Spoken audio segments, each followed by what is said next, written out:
The galaxy had a habit of overlooking quiet worlds, planets without glowing megastructures, civilizations without star-spanning empires, species that argued among themselves instead of conquering their neighbors. Earth was one of those worlds. From the distant halls of interstellar power, it looked small, blue and green, loud with radio noise, divided by borders that made no sense to anyone but the people who lived there. To the Coalition, Earth barely registered. The Coalition was not a single species but many, bound together by conquest and convenience. They called it unity. Others called it submission. Each member species had brought something valuable: warships, soldiers, logistics, industry. Together, they were unstoppable. They had crushed hive minds that spanned continents. They had dismantled machine civilizations that thought in light-speed logic. They had silenced cultures older than Earth's first oceans. So when the Coalition's expansion algorithms flagged Sol as resource viable, no one questioned it. No fleets were diverted, no diplomats were sent, no serious risk assessments were conducted. Why would they be? Humans had not even left their own system. The first Coalition scouts drifted into Sol like indifferent gods, their ships darkening Earth's sky for a single, unforgettable night. They scanned oceans, mountains, cities. They listened to every broadcast, every language, every argument, every plea. And what they heard confirmed everything they believed. Humans were clever animals, emotional, fragmented, too busy fighting each other to notice the universe had arrived. The Coalition issued its notice. Not a threat, not a declaration of war, a schedule. Earth would be integrated, its resources cataloged, its population managed. Resistance was considered statistically insignificant. The Coalition did not come as conquerors. They came as accountants. And that was their first mistake. The Coalition's command vessel hung above Earth like a steel moon. From its observation chambers, alien analysts studied humanity with academic detachment. They saw wars, they saw inequality, they saw governments arguing while cities slept beneath them. They saw weakness everywhere they looked. Supreme strategist Kareth of the Virel stood before a projection of Earth rotating slowly in midair. His species had evolved without irony, and it showed. Everything to him was literal, linear, simple. "This civilization," he said calmly, "is inefficient." His aides agreed. Humans wasted energy, they duplicated effort, they hoarded knowledge behind languages, politics, pride. Coalition doctrine valued optimization above all else. In their history, intelligence meant uniformity. The smartest societies thought alike. Humanity did not. That disqualified them in the Coalition's eyes. "What of their thinkers?" one analyst asked. "They have scientists, engineers." Kareth waved the concern away. "They have intelligence," he said, "but not coordination. Their greatest limitation is themselves." So the Coalition began Phase 1. Satellites were disabled, not destroyed, just quietly overridden. Financial systems glitched, communication networks slowed. Small failures everywhere at once, nothing catastrophic, enough to remind humanity who was in control. Panic followed. On Earth, leaders argued, militaries mobilized, media screamed about invasion, salvation, apocalypse. Conspiracy theories flourished. And beneath it all, something else happened. People started talking. Not politicians, not generals. Scientists, engineers, archivists, linguists who listened closely to Coalition transmissions and noticed something strange. The Coalition spoke perfectly structured languages. No idioms, no redundancy, no metaphor. Their communications were flawless and fragile. In a quiet research facility buried beneath a mountain range, Dr. Elias Mercer listened to intercepted coalition data streams and frowned.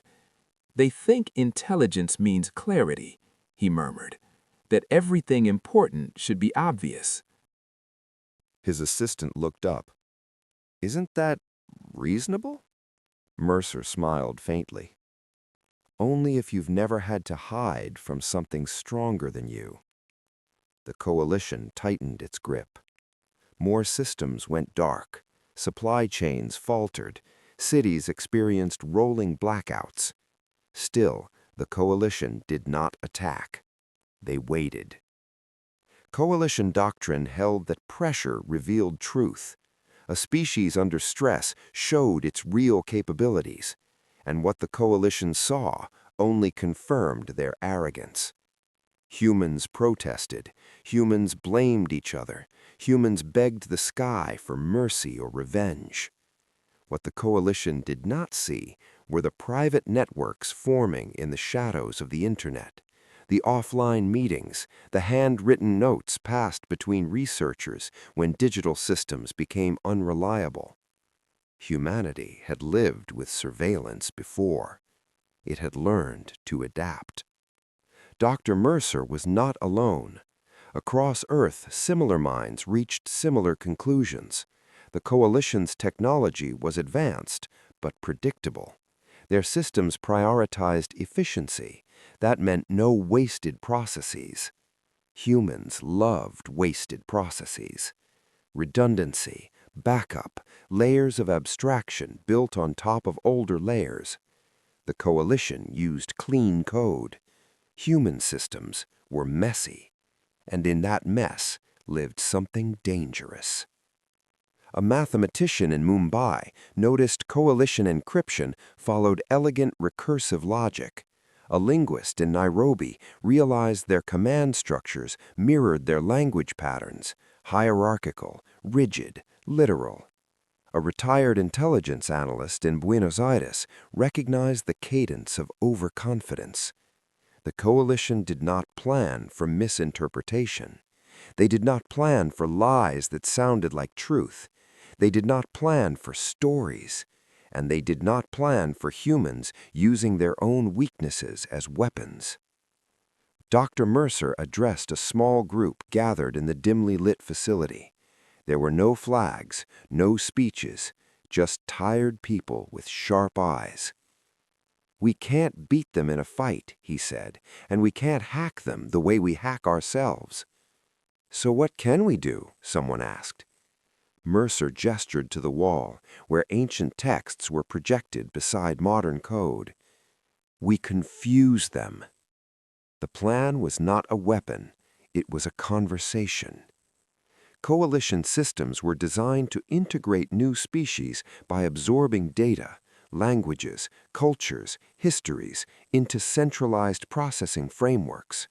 Once understood, a species could be managed.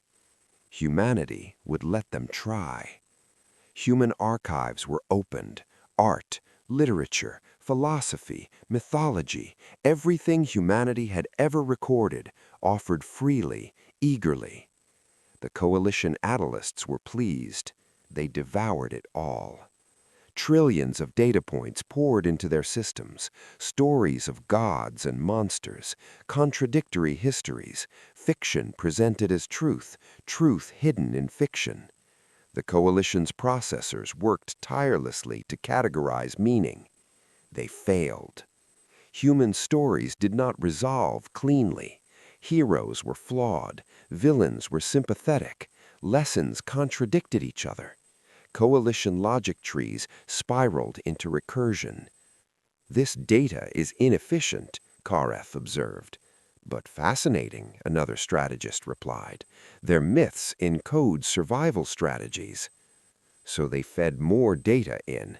They did not realize they were drowning. Human intelligence was not about answers. It was about questions. And humans asked everything. While the coalition struggled with abstraction, something unexpected happened on Earth. Coalition landing parties, small clinical teams sent to assess infrastructure, encountered civilians. Not soldiers, doctors, engineers, teachers. In one ruined city, a coalition medic unit was trapped beneath collapsing rubble after a structural failure. Their distress signal was unanswered by their own fleet, delayed by system overloads. Humans found them first. Lieutenant Mara Chen stood over the alien medic, its chitin cracked, breathing ragged. Her orders were clear: do not assist. She ignored them. Her team worked through the night, using improvised tools, stabilizing an anatomy they barely understood. When the alien regained consciousness, it stared at them in confusion. "Why," it asked haltingly, "do you aid an enemy?" Chen met its gaze. "Because you're hurt," she said simply. The alien recorded the interaction. It sent the data home.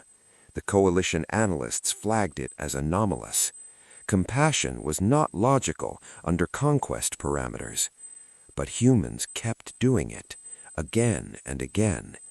They fed prisoners, they treated wounded invaders, they spoke even when there was nothing to gain. The coalition had no framework for that. The coalition's grand integration algorithm began to fail. Systems slowed, predictions diverged, simulations contradicted reality. Karath watched reports scroll past, unease growing. "Explain," he demanded. A senior analyst hesitated. "The human data, it does not converge. Their cultural outputs produce conflicting strategic models." "How is that possible?" "They appear to value contradiction," the analyst said quietly. "It is not noise, it is deliberate." At the same time, human operatives embedded subtle anomalies into the data streams, harmless on their own, but together they formed paradoxes coalition systems could not resolve. Orders delayed, commands misinterpreted, entire fleets waited for clarifications that never came. And then Earth did something unimaginable. They broadcast a message. Not a threat, not a demand, a story. A simple human tale about a small creature facing something vast and uncaring and choosing to act anyway. Coalition translators rendered every word perfectly and understood nothing. Within coalition command, arguments erupted. Humans are irrational. They are inconsistent. They should have collapsed by now. Karath stared at Earth's image, realization dawning. "They are not unorganized," he said slowly. "They are adaptable." In that moment, the coalition saw it. Human intelligence was not centralized. It was distributed, messy, resilient, unkillable. You couldn't decapitate it. You couldn't overwhelm it. You couldn't predict it. Because it did not seek to control everything. It sought to survive. The coalition withdrew, not in defeat, but in humility. Their ships lifted from Earth's orbit, systems still unstable, plans in ruins. No grand battle marked their departure, no victory parade, just silence. On Earth, people watched the sky clear and felt something unfamiliar, not triumph, understanding. Dr. Mercer stood outside as sunlight returned to a city that nearly fell. "We didn't beat them," his assistant said. Mercer nodded. "No," he agreed. "We taught them." Across the galaxy, coalition doctrine was rewritten. Humanity was reclassified, not as weak, not as dangerous, but as unpredictable. And that was worse, because unpredictability meant possibility. And for the first time, the galaxy understood what it truly meant to be human.